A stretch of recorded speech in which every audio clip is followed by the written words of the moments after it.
Gentlemen, what is going on today? My name is Ryan Mickler. I'm the host and the founder of the Order of Man podcast and movement. Welcome here today and welcome back. Just got back from a week-long vacation to Scotland, had a great time. And as much as I love my vacations and trips like that, especially when I see something I've wanted to see for a long time and get it checked off my bucket list, it's always good to come back because I enjoy this. And if you're new, what I want you to know is this is a podcast and a movement dedicated to helping you become a better, more proficient, more capable, more fulfilled man. And we do that primarily through this podcast. This is your Friday Field Notes where you hear some thoughts and ideas that I have from throughout the week.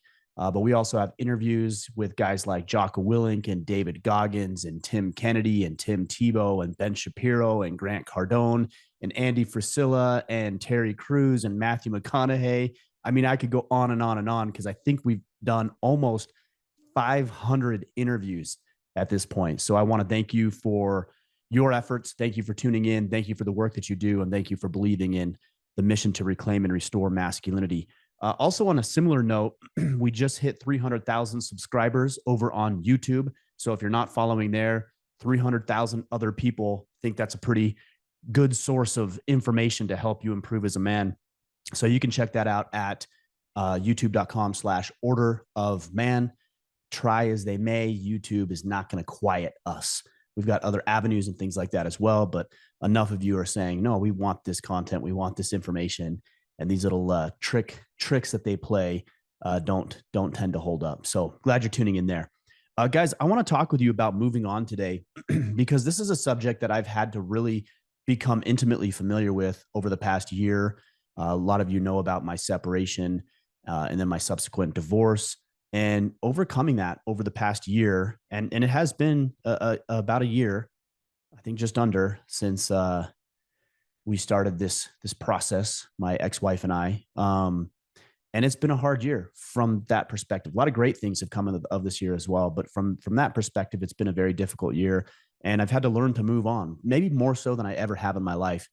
And as I began to be more vocal about what I was experiencing in that relationship with other men, guys like you who are tuning in, I've heard a lot of stories about men who are going through divorces and separations, men who have lost loved ones, maybe even lost jobs, or a lot of veterans will also tell me how hard it is to move past their transition into the civilian life. Moving on is just a part of life. You know, inevitably we're going to be met with and have to deal with loss and suffering and pain and remorse and regret and sorrow. And I think our ability as men to move on is not only going to dictate the course of the rest of our lives, but also the influence that we have with the people that we love. That could be your wife or your children, employees, colleagues, coworkers, other people like you who might be inspired by a message that you may share or just the way that you show up. So our ability to move on not only serves us, but it serves other people. And I think that's at the root, the foundational root of what it means to be a man, to serve. Our motto is to protect, provide, preside. And if you look at what all three of those things have in common, there's a underlying facet of service: to protect other people, to provide for others, to preside, which is synonymous with leadership, to preside over and for those people who would be inspired and led by you. It's to serve. And if we can't move on effectively, we're going to have a hard time doing that. So I'm going to share with you some points that I had made in our exclusive brotherhood, the Iron Council. You can learn more at orderofman.com/Iron Council. But I made this post the other day and I thought it was worthy of sharing with you here. And I said this: I want you to understand something very important. You're allowed to be happy. You're allowed to pursue things that interest you. You're allowed to move forward in your life in spite of your mistakes. And I'm not just talking about women. I'm talking about all aspects of your life. So you effed up royally. When do you give yourself permission to move forward? The answer: right now. That looks different for all of us, but I want you to know there comes a point where you have to consider that maybe it's time for you to get your ass up, wipe the dust and dirt off yourself, and get back in the game of life. What if you died today? Seriously, what if the last day of your life was spent wallowing in all of your past mistakes? What a shame if this day was wasted on what you were rather than what you can become. Look, I know it's not easy. There hasn't been a day for the past 363 days that I haven't thought about all the things I did wrong and all the things I wish I could have done differently. I experience the mental and emotional turmoil of my failures daily, if not hourly. But that isn't going to hold me back from pursuing the man I have the potential to become. I have great things left in me. I have people that I'm here to serve. I have love I'm meant to share, and you do too. And that means that means you and I can't waste another minute entrenched in misery. It does nothing to serve those who were meant to lead.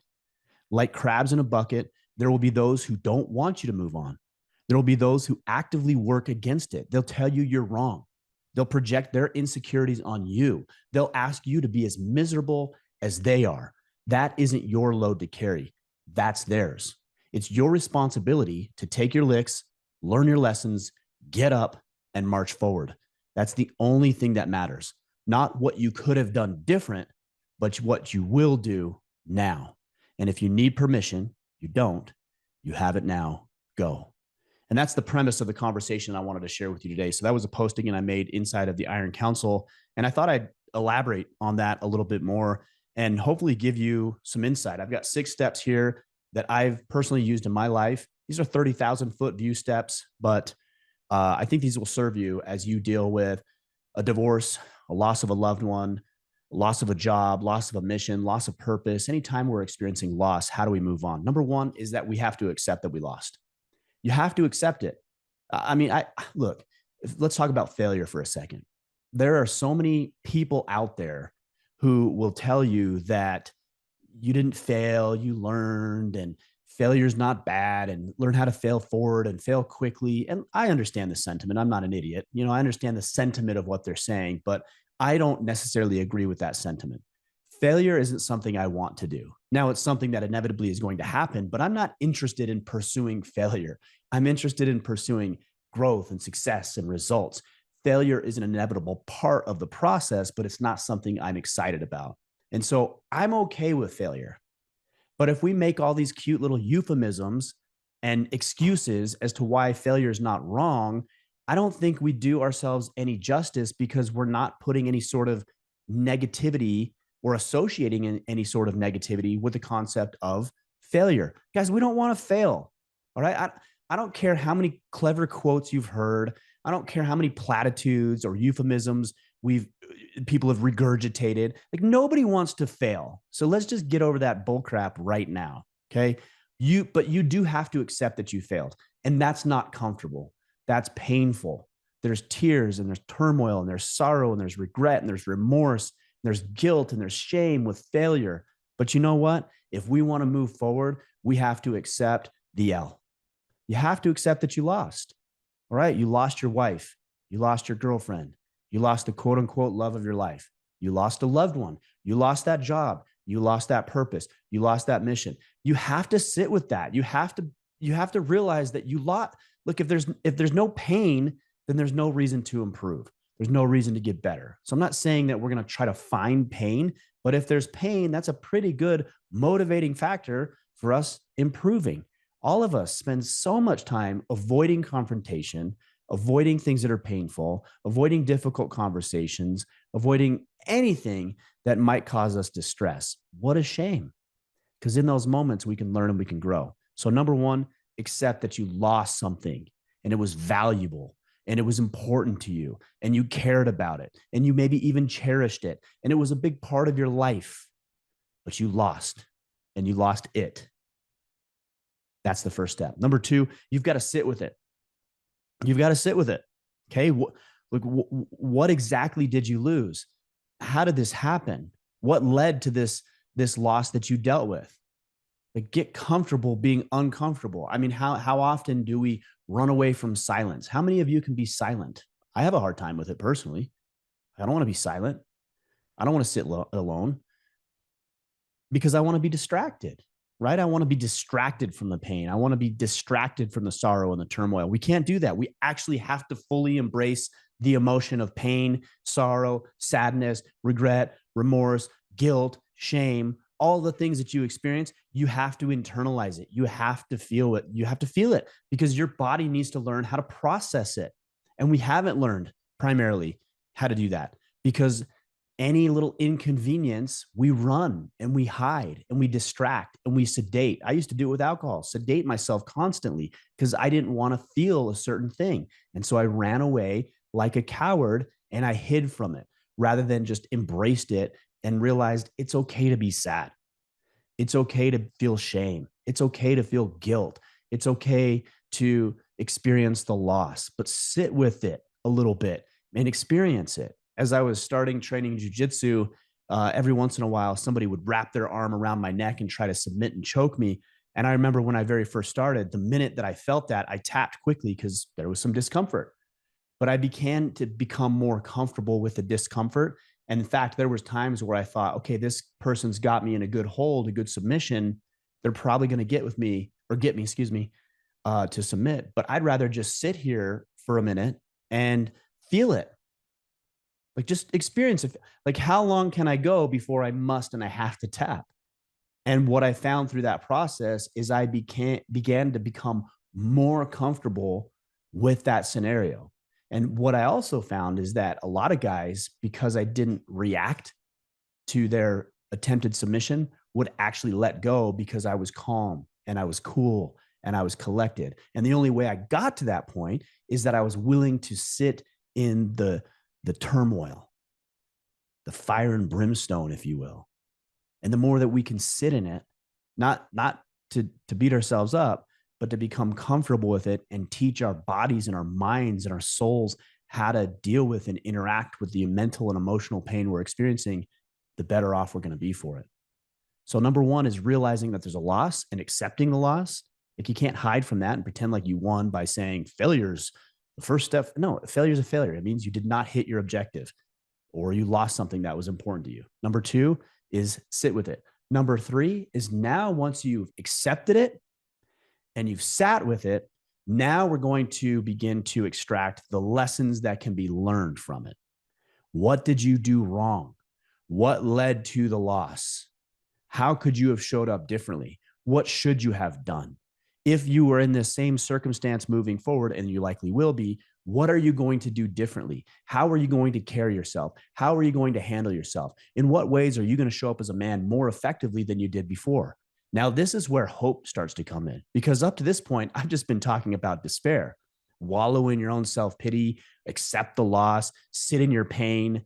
Now I'm talking about hope and optimism. All right. When we start thinking about, hey, I did these things. Here's how I showed up with my ex-wife, and I wasn't always there for her mentally and emotionally. That's hard to admit. That's hard to face. That's hard to sit with. But given the opportunity with another woman to come into my life, here's what I would do next. Here's how I would show up moving forward. Now we're talking about forward thinking, hope, and optimism. And now we begin to see the light at the end of the tunnel. And so we've been sitting in this darkness and this discomfort and this pain. And now we're thinking about the lessons and thinking to ourselves, I might have another opportunity. Me personally, I'm 42 years old. I'm going to have another opportunity in a lot of different aspects of my life, and I can do it differently. And that excites me. That energizes me. That rejuvenates me. And so in spite of the pain I still experience and feel, which I do daily, I know that I can be better, that I can do better, that I can show up in a more powerful way, and I will. Extract the lessons. Journaling is huge for me, guys. I've got a journal here in my drawer that I go through, and I write down things that I've learned from throughout the day and how the day went and why I feel the way I feel and where that came from and what victories I had and what setbacks I confronted. I do that daily because I want to have documentation of the lessons that I can apply in my life moving forward. Now, number four is it's not just enough to begin to extract the lessons, the shoulda, coulda, wouldas, if you will. You now have to apply those in some measurable way. So if we're talking about the way that you communicated with your wife and children, for example, like in my situation, now when I have those same moments that come up with my kids, what am I doing to respond to those situations where I would have done it one way maybe a year or two ago? In what way am I going to show up now? How am I going to respond to this situation in a completely different and unique way? And look, we need to realize that just because you do it in a different way doesn't mean people are always going to respond in a favorable way, because you've been used to doing it one way for so long, and that they're used to that. And they may not even believe the change that you see, that they see. They may think that you're just putting on a front or putting on a performance or a show. And so that's going to take a lot of time. But we don't do that for the accolades, approval, or validation of others. We do it because it's the right thing to do. And we want to be a different breed of man moving forward. So we're going to apply the lessons that we extracted from step 3 into step 4, and we're going to document it. We're going to write it down. Okay. We're going to get our journals out. We're going to write those things. Here's what I did. My kids were rowdy or rambunctious or saying mean things to each other or misbehaving or disrespecting. And here's what I normally would have done. But today, here's what I did and here's how it went. Now it becomes measurable. Hey, I got home from work today and I was tired and I was exhausted. And my wife, she also had a bad day at work or with the kids or whatever her dynamic is. And normally I would have shut her down mentally and emotionally and not really communicated with her because I was tired. But instead, I exerted a little bit more effort and I asked about her day and I showed interest in her and I invested in her development. And here's how that went. Okay, now these are measurable ways for improvement. And you can see that the failures and the losses that you had are actually moving you towards something better. All right, number 5 is we have to have selective memory.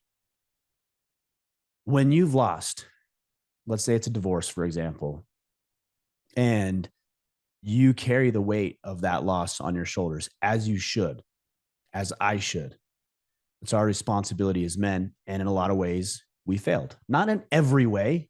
We should also compartmentalize. But in that particular way, we failed. I failed. I failed in my marriage. I failed my ex-wife and I failed my children. Not comfortable, but I've sat with it long enough that I can say that and not, let it cripple me. But that said, I'm going to be selective in my memory. Okay. I'm not going to wallow in things that are going to make me feel horrible and depressed and want to sit around and not move forward. I'm going to remember certain things only to the degree that they can serve me moving forward. And those are the things I'm going to choose to remember. So if I'm remembering a particular instance and how I showed up, I'm only remembering that so that I can show up different moving forward. But if I just want to complain and whine and cry and throw myself a pity party, gentlemen, that ain't it. All right. That's not going to work for you. It's not going to work for me. So when I start to get into those ruts, and I nip that as quickly as I possibly can because I know it's not healthy and it's not productive. Now, I'm not saying shut everything off. Again, I told you we want to sit with it. We want to extract the lessons. We want to accept the loss. We want to apply new lessons in a measurable way. We can't do that if we completely shut it off, but we only want to access the parts that are going to help us move forward in positive and constructive ways. So we're going to have selective memory. And how do you do this? Awareness. Having a little margin and space in your life. When you start thinking about a thought, ask yourself, is this serving me? Is the thought that I'm having about my relationship or the thought I'm having about that job or the thought I'm having about this loss that I experienced, is this serving me right now? Is this helping me be a better man? Yeah, it is, because you're learning lessons and you're moving forward, and then good, do that. Or if it's, no, I just want to sit here and cry and complain and bitch and moan or have a drink or smoke a joint. Okay, that's probably not serving you. So that's where we're going to be selective, and we're going to choose consciously to shut that part of it off. Number 6, this is really, really important. This is something that I have a hard time doing personally, so I imagine a lot of other men do as well. I told you that number 1 was accept the losses. And if we're going to accept the losses, then point number 6 is we also have to accept our wins. All right, you don't live life in a vacuum. You're not a one-dimensional person. You are not a failure. You may have failed, but you're not a failure collectively. All right. If you're going to own the losses, which I'm suggesting that you do, then it's also acceptable to own the wins. And trust me, gentlemen, there are some things that you are doing absolutely right. And in spite of everything that you've done and how horrible that you've been and all the things that you've done to other people and all the ways that you've made yourself and other people miserable, you've done some pretty darn good things too. And if you're going to accept the failures, you also ought to accept the losses. Or if you're not going to accept anything, maybe that's a strategy too, but I don't suggest it. I suggest that you own your failures, own your mistakes, own your mess ups, but that also means celebrate and honor the fact that you're getting better, that you're healing, that you're improving, that you're learning and growing and developing and applying new lessons that you've learned, and who you are today, as in my case, a year later than what I was a year earlier, I'm a different man. I'm better. I'm a better father. I'm a better friend. I'm a better business owner. I'm a better communicator. I'm more in tune and more aware of what's going on in my own life. I'm more connected to my emotions so they don't dictate my life. They just are used as an element of my life. I'm better. And I don't say that to boast or be prideful, but I'm saying there has been a lot of good that's come from a lot of bad. And that's how we move on. And it's a process. You know, you don't do this 6-step process and then all of a sudden you're better and healed and wham, bam, and move on with your life. No, you continue to do this. Number 1, accept the loss. Number 2, sit with the loss. Number 3, extract the lessons. Number 4, apply those lessons in some measurable way. Number 5, engage in some selective memory. And then number 6, celebrate, honor, and accept the wins as well. All right, guys, I hope that helps. I hope that serves you. I know firsthand how many of you are dealing with pain and turmoil and discomfort and sadness and sorrow and remorse and guilt and shame and all the other so-called negative emotions. I don't think they're negative. I think they can be used to serve you, but that's up to you. And that's largely in part to how you decide to interpret and utilize, and move forward with these lessons. All right, guys. If you want to check out what we're doing, I would suggest that you check it out on Instagram, very active over there, and also YouTube, 300 and I think 1 or 2,000 subscribers at this point, probably be up to about 310 to 315 by the end of next month. So I appreciate the contribution, the growth, the sharing, everything that you're doing. Please share this episode, take a screenshot, shoot a text to somebody, leave a rating and review. Just help expand the mission. This is grassroots. All right. I have never poured a single dime into advertising, marketing, any sort of that stuff. Equipment, podcasting, maybe some travel, logistics, things like that. Yes, but never into advertising because you're doing it. And I ask that you do that if this is of value to you. All right, guys. We'll be back on Tuesday of next week.